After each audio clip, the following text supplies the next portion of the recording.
Hi all, welcome back. നമ്മളങ്ങനെ section എഫിലെ first unit information system എന്നുള്ള യൂണിറ്റ് കംപ്ലീറ്റ് ആക്കിയിട്ടുണ്ട്. നമ്മൾ സെക്കൻഡ് യൂണിറ്റിലേക്ക് നമ്മൾ സ്റ്റാർട്ട് ചെയ്യുവാണ്. എന്താ സെക്കൻഡ് യൂണിറ്റിൻ്റെ പേര് വരുന്നത്? Transaction cycle. അപ്പോൾ നമുക്ക് ഫസ്റ്റ് ട്രാൻസാക്ഷൻ സൈക്കിൾ എന്താണെന്ന് പഠിക്കണം. അതേപോലെ കുറച്ച് ടൈപ്സ് ഓഫ് ട്രാൻസാക്ഷൻ സൈക്കിൾസിനെ കുറിച്ച് നമുക്ക് ഈ യൂണിറ്റിൽ പഠിക്കാനുണ്ട്. നമുക്ക് 1 by 1 ആയിട്ട് എന്താണെന്ന് നോക്കി പോവാം. അപ്പം സ്റ്റാർട്ട് ചെയ്യാം. നമുക്ക് അങ്ങനെയാണെങ്കിൽ ഫസ്റ്റ് എന്ത് നോക്കാം? ട്രാൻസാക്ഷൻ സൈക്കിൾ എന്താണ് എന്നുള്ള രീതിയിൽ നോക്കി തുടങ്ങാം. Okay, transaction cycle. ഓക്കെ, എടാ നമ്മളെ കമ്പനിയിൽ ഒരുപാട് ട്രാൻസാക്ഷൻസ് നടക്കുന്നുണ്ടായിരിക്കും. സെയിൽസ് നടക്കുന്നുണ്ടായിരിക്കും, പർച്ചേസ് നടക്കുന്നുണ്ടായിരിക്കും, ഒരുപാട് കാര്യങ്ങൾ ഇതേപോലെ നമ്മളെ കമ്പനിയിൽ നടക്കുന്നുണ്ടായിരിക്കും. അപ്പം ഈ ട്രാൻസാക്ഷൻ എന്ന് പറഞ്ഞു കഴിഞ്ഞാൽ ജസ്റ്റ് ഒരു പ്രോസസ്സ് അല്ല. ഈ ഒരു ട്രാൻസാക്ഷനെ നമുക്ക് എടുത്തു നോക്കുകയാണെങ്കിൽ സ്റ്റെപ്പ് ബൈ സ്റ്റെപ്പായിട്ട് ഡിവൈഡ് ചെയ്ത് അതിൻ്റെ പ്രോസസ്സ് നമുക്ക് നോക്കാനായിട്ട് പറ്റും. ഓരോ സ്റ്റെപ്പായിട്ടാണ് നമ്മൾ എന്ത് ചെയ്യുന്നത്? ഒരു ട്രാൻസാക്ഷൻ കംപ്ലീറ്റ് ചെയ്യുന്നത്. ഇപ്പോൾ ഒരു എക്സാമ്പിൾ ഞാൻ എടുത്തു തരാം. നമ്മളൊരു സെയിൽസ് നടത്തി. ഈ സെയിൽസ് നടത്തി എന്ന് പറഞ്ഞപ്പോൾ കഴിഞ്ഞു. പക്ഷെ അതിനുള്ളിൽ എന്തൊക്കെ കാര്യങ്ങൾ നടക്കുന്നുണ്ട്?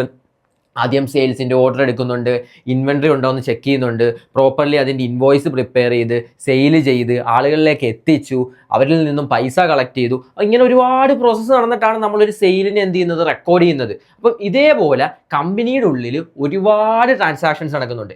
ഈ ഓരോ ട്രാൻസാക്ഷൻസിൻ്റെയും സ്റ്റെപ്പ് ബൈ സ്റ്റെപ്പ് ആയിട്ടുള്ള ഒരു ഫ്ലോ ഇല്ലേ, ഒരു പ്രോസസ്സ് ഇല്ലേ, അതിനെയാണ് നമ്മൾ എന്ത് പറയുന്നത്? ട്രാൻസാക്ഷൻ സൈക്കിൾ എന്ന് പറയുന്നത്. ക്ലിയർ അല്ലേ? ട്രാൻസാക്ഷൻ സൈക്കിൾ എന്താണെന്ന് മനസ്സിലായില്ലേ? അങ്ങനെയാണെങ്കിൽ നമുക്ക് ഇതിൻ്റെ ടൈപ്സ് ഉണ്ട്. നമ്മളിവിടെ എഴുതി വെച്ചിട്ടുണ്ട് കുറച്ച് ടൈപ്സ്.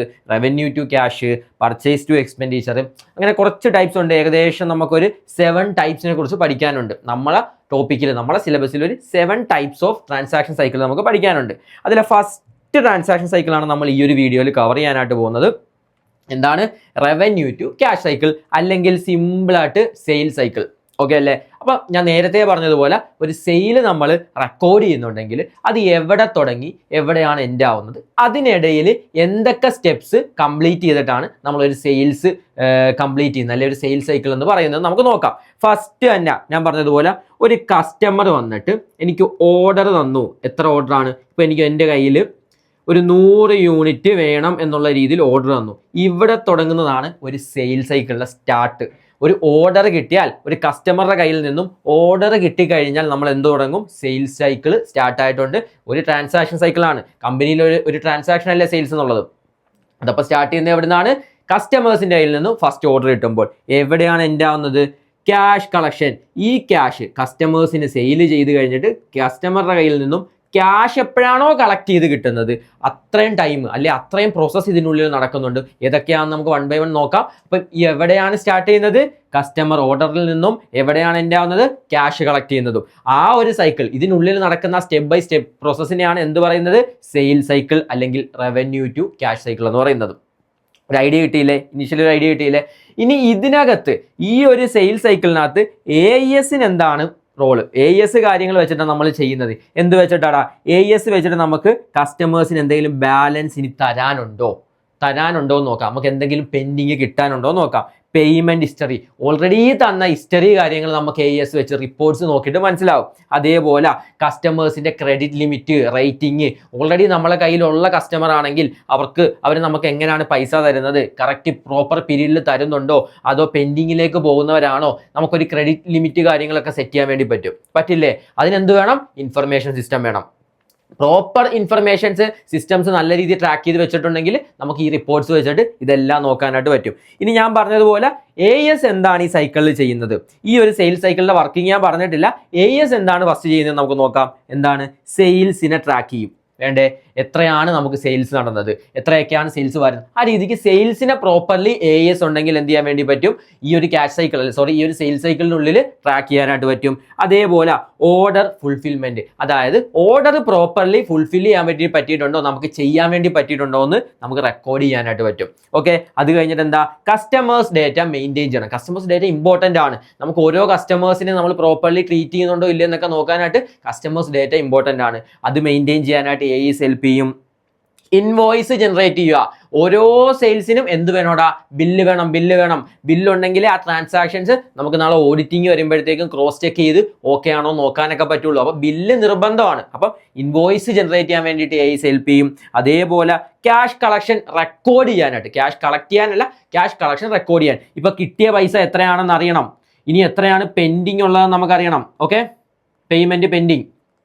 ഇതൊക്കെ നല്ലൊരു information system, accounting information system ഉണ്ടെങ്കിൽ നമുക്ക് മനസ്സിലാവും 30K കിട്ടാനുണ്ട്, 1 million കളക്ട് ചെയ്തു എന്നുള്ള രീതിയിൽ പ്രോപ്പർലി നമുക്ക് എന്ത് ചെയ്യാൻ വേണ്ടി പറ്റൂടാ, റെക്കോർഡ് ചെയ്യാൻ വേണ്ടി പറ്റും. ഇനി സെയിൽസും ക്യാഷ് റെസിപ്റ്റും മറ്റുമൊക്കെ ഫോർകാസ്റ്റ് ചെയ്യാൻ വേണ്ടി പറ്റും. എടാ നമ്മളെ കയ്യിൽ ഇൻഫർമേഷൻസ് നല്ല രീതിയിൽ സ്റ്റോർ ചെയ്യുന്നുണ്ട്. കഴിഞ്ഞ വർഷത്തെ സെയിൽസ് ഇത്ര ആണ്, 2021 ഇത്ര, 2022 ഇത്ര, ആ രീതിക്ക് പ്രോപ്പർലി നമ്മൾ ട്രാക്ക് ചെയ്ത് പോവുകയാണെങ്കിൽ ബെനിഫിറ്റ് എന്താണെന്ന് വെച്ചാൽ ഇത് വെച്ചിട്ട് നമുക്ക് ഫ്യൂച്ചറിനെ പ്രെഡിക്റ്റ് ചെയ്യാൻ വേണ്ടി പറ്റും. ഏകദേശം ഒരു എക്സ്പെക്ടേഷൻ വെച്ചിട്ട് നമുക്ക് പ്രെഡിക്റ്റ് ചെയ്യാനായിട്ട് പറ്റും. മനസ്സിലായോ? അതായത് ഫോർകാസ്റ്റ് ചെയ്യാൻ വേണ്ടി പറ്റും. ക്യാഷ് കിട്ടുന്നത് ഇതേപോലെ ഓരോ കസ്റ്റമേഴ്സ് ഡേറ്റ ഉണ്ട്, ഇവർ എത്ര ടൈം എടുത്തിട്ടാണ് തരുന്നത്, പെൻഡിങ്ങിൽ പോകുന്നവരാണോ അതോ കറക്റ്റ് ടൈമിൽ തരുന്നവരാണോ എന്നൊരു ഐഡിയ ഉണ്ടെങ്കിൽ നമുക്ക് എന്ത് ചെയ്യാൻ വേണ്ടി പറ്റും, ഏകദേശം ഇനി ഒരു സെയിൽ ഇവർക്ക് കൊടുത്തു കഴിഞ്ഞാൽ നമുക്ക് എപ്പോഴാണ് ക്യാഷ് കിട്ടുന്നതെന്ന് ഫോർകാസ്റ്റ് ചെയ്യാൻ വേണ്ടി പറ്റും. മനസ്സിലായോ? പ്രീവിയസ് ഡേറ്റ വെച്ചു, പാസ്റ്റ് ഡേറ്റ വെച്ചിട്ട് ഇതേ ആളുകൾക്ക് നമ്മളെ ഫ്യൂച്ചർ നമ്മൾ എന്ത് ചെയ്യുവാണ്, പ്രെഡിക്റ്റ് ചെയ്യാൻ വേണ്ടി പറ്റും. ഇത് എന്ത് വേണം? AS വേണം. ക്ലിയർ അല്ലേ? ഓക്കെ. ഇനി അതേപോലെ തന്നെ AS ഉണ്ടെങ്കിൽ ഇൻവെന്ററിയും കോസ്റ്റ് ഓഫ് ഗുഡ്സ് സോൾഡും മറ്റുമൊക്കെ ഓട്ടോമാറ്റിക്കലി ചെയ്യാൻ പറ്റും. അത് നമ്മൾ AS പഠിച്ച ടൈമിൽ, ഓട്ടോമേറ്റഡ് AS പഠിച്ച ടൈമിൽ പറഞ്ഞതാണ്. നമ്മൾ ജേണൽ എൻട്രി മാത്രം റെക്കോർഡ് ചെയ്യും. എന്ത് ചെയ്യും? ആ ജേണൽ ഏതൊക്കെ അക്കൗണ്ട്സിൽ എഫക്ട് ചെയ്യുന്നുണ്ടോ അതെല്ലാം കൂട്ടണോ കുറയ്ക്കണോ എന്നുള്ള രീതിയിൽ ഓട്ടോമാറ്റിക്കലി സിസ്റ്റം ചെയ്യും. നമ്മൾ പറഞ്ഞതാണ്. ഓക്കെ. അപ്പൊ ഇത്രയും കാര്യങ്ങളാണ് AISനകത്ത് റോൾ ഉള്ളത്, ASന് നമ്മളെ സെയിൽസ് സൈക്കിളിനകത്ത് റോൾ ഉള്ളത്. ഇനി നമുക്ക് ഇതിന്റെ ഫ്ലോ എന്ന് നോക്കാം. എന്താണ് സെയിൽസ് സൈക്കിൾ, എന്തൊക്കെ കാര്യങ്ങൾ ഇൻക്ലൂഡ് ചെയ്തിട്ടാണ്, ഞാൻ പറഞ്ഞല്ലോ ഓർഡർ മുതൽ ക്യാഷ് കളക്ട് ചെയ്യുന്നത് വരെ എന്തൊക്കെ പ്രോസസ്സ് ഇതിനുള്ളിലുണ്ട്, സ്റ്റെപ്പ് ബൈ സ്റ്റെപ്പ് ആയിട്ട് നോക്കാം. ഫസ്റ്റ് സ്റ്റെപ്പ് എന്താ? Customer order. ഞാൻ പറഞ്ഞു സ്റ്റാർട്ട് ചെയ്യുന്നത് കസ്റ്റമർ ഓർഡറിൽ നിന്നാണ്. നമുക്കൊരു ഓർഡർ ക്രിയേറ്റ് ആയി, ഓർഡർ കിട്ടി. ഓക്കെ, അവിടെ സ്റ്റാർട്ട് ചെയ്തു. ഇനി നമ്മൾ എന്താ അടുത്ത് ചെയ്യേണ്ടത്? ഇൻവെന്ററി ചെക്ക് ചെയ്യണം.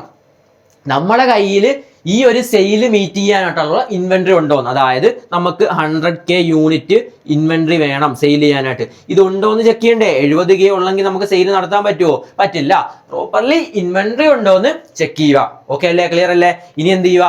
അടുത്തത് ക്രെഡിറ്റ് ചെക്ക് ചെയ്യുക. എടാ നമ്മൾ മിക്കപ്പോഴും എല്ലാ സെയിൽസും നോർമലി കമ്പനിയിൽ നടക്കുന്നത് ക്രെഡിറ്റ് സെയിൽസ് ആയിരിക്കും. അവർ പൈസ പിന്നീട് തരൂ. അപ്പൊ പ്രോപ്പർലി പൈസ തരുന്നവരാണോ അല്ലേന്ന് നമ്മൾ ചെക്ക് ചെയ്യണ്ടേ?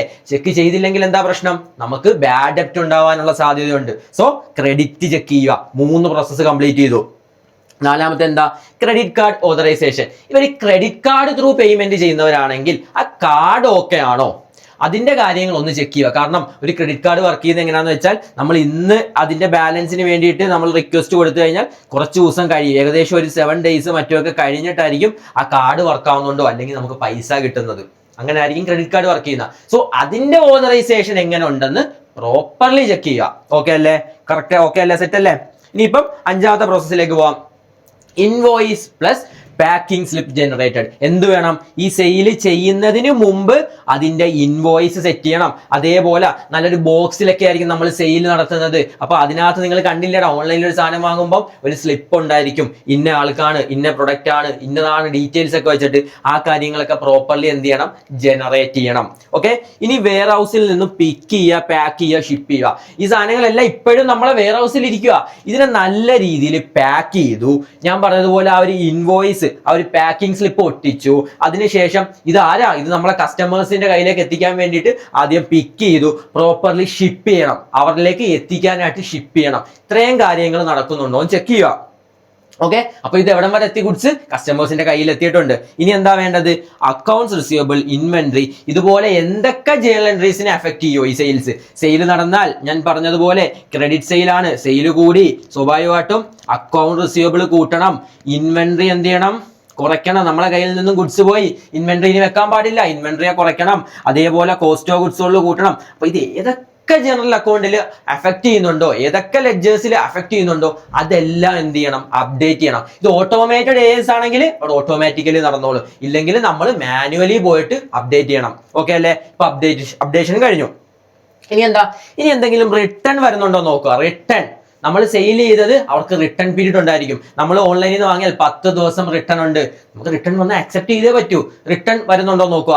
റിട്ടേൺ വരുന്നെങ്കിൽ എന്ത് ചെയ്യണം? വീണ്ടും ആ ലെഡ്ജേഴ്സ് അപ്ഡേറ്റ് ചെയ്യുക. ഇൻവെന്ററി തിരിച്ചു വന്നു, സോ ഇൻവെന്ററി കൂട്ടണം. അതോ ഇനി അത് പറ്റാത്ത ഇൻവെന്ററി ആണോ, അങ്ങനെയാണെങ്കിൽ അതിനെ കളയണം. അല്ലെങ്കിൽ എന്തെങ്കിലും റിപ്പയർ ഉണ്ടോ, അതൊക്കെ പ്രോപ്പർലി നോക്കുക. റിട്ടേൺ വരുന്നുണ്ടോ എന്ന് നോക്കുക. അടുത്ത സ്റ്റെപ്പാണ്. അത് കഴിഞ്ഞിട്ട് പേയ്മെന്റ് റിസീവ്ഡ് വിത്ത് റെമിറ്റൻസ് അഡ്വൈസ്. അതായത് ഒന്നുമില്ല, കസ്റ്റമേഴ്സിന്റെ കയ്യിൽ നിന്നും പ്രോപ്പർലി പേയ്മെന്റ് കളക്ട് ചെയ്യുക. അവർക്ക് എപ്പോഴാണോ പീരീഡ് കൊടുത്തത് ആ ടൈമിനുള്ളിൽ പ്രോപ്പർലി എന്ത് ചെയ്യുക, പേയ്മെന്റ് കളക്ട് ചെയ്യുക. ഇത് കളക്ട് ചെയ്തതിൽ എന്താ പ്രശ്നം ഉണ്ടാവുക? ഇത് കറക്റ്റ് ആയിട്ട് കിട്ടിയില്ലെങ്കിൽ നമുക്ക് ബാഡ് ഡെപ്റ്റ് ആവും, കമ്പനിക്ക് പൈസ കിട്ടാത്ത അവസ്ഥയിലേക്ക് പോകും. ഓക്കെ അല്ലേ? അത് പോകാതെ എന്ത് ചെയ്യുക, പ്രോപ്പർലി കളക്ട് ചെയ്യുക. ഇനി എന്ത് ചെയ്യുക, ക്യാഷ് കിട്ടിക്കഴിഞ്ഞാൽ നമ്മളെ ക്യാഷ് കൂട്ടുക, അക്കൗണ്ട് റിസീവബിൾ. ഇനി നമുക്കത് കിട്ടാനില്ല, കിട്ടിക്കഴിഞ്ഞ കാര്യം അക്കൗണ്ട് റിസീവബിൾ കാണിക്കാൻ പാടില്ല, അക്കൗണ്ട് റിസീവബിൾ കുറയ്ക്കുക, ക്യാഷ് കൂട്ടുക. ഇതേപോലത്തെ കാര്യങ്ങൾ നമ്മളെ AS അല്ലെങ്കിൽ നമ്മളെ അക്കൗണ്ട്സിൽ പോയിട്ട് അപ്ഡേറ്റ് ചെയ്യുക. ഓക്കെ അല്ലേ? ഇപ്പൊ നമ്മൾ എവിടെ തുടങ്ങിയതാ? ഓർഡർ സ്റ്റാർട്ട് ചെയ്തത് മുതൽ എവിടം വരെ എത്തി? ക്യാഷ് കളക്ട് ചെയ്തു, അക്കൗണ്ടും അപ്ഡേറ്റ് ചെയ്തു. ഇത്രയും പ്രോസസ് ഇല്ലേ? ഇത്രയും പ്രോസസ്സ് നടന്നിട്ടാണ് ഒരു സെയിൽസ് കംപ്ലീറ്റ് ആവുന്നത്. മനസ്സിലായോ? അപ്പം ഈ ഒരു പ്രോസസ്സിന്റെ സ്റ്റെപ്പ് ബൈ സ്റ്റെപ്പ് പ്രോസസ്സിനെയാണ് നമ്മൾ എന്ത് പറയുന്നത്? Sale cycle. ക്ലിയർ അല്ലേ? സെയിൽ സൈക്കിൾ എന്ന് പറയുന്നത്. ഓക്കെ അല്ലേ? അങ്ങനെയാണെങ്കിൽ നമുക്ക് ഇതിന്റെ ഇൻപുട്ട്, ഇതൊക്കെ സിമ്പിൾ ആണ്, നമ്മൾ ഓൾറെഡി പഠിച്ച കാര്യങ്ങളേ ഉള്ളൂ. ഇൻപുട്ടും മറ്റുമൊക്കെ ജസ്റ്റ് ഒന്ന് നോക്കിയപ്പോൾ ഇൻപുട്ട് എന്താടാ? POS, ഡെസ്ക്ടോപ്പ്, ബാർകോഡ് സ്കാനർ, ഇതൊക്കെ വെച്ചിട്ടാണ് ഫസ്റ്റ് നമ്മൾ സെയിലിനെ ഇൻപുട്ട് ചെയ്യുന്നത്.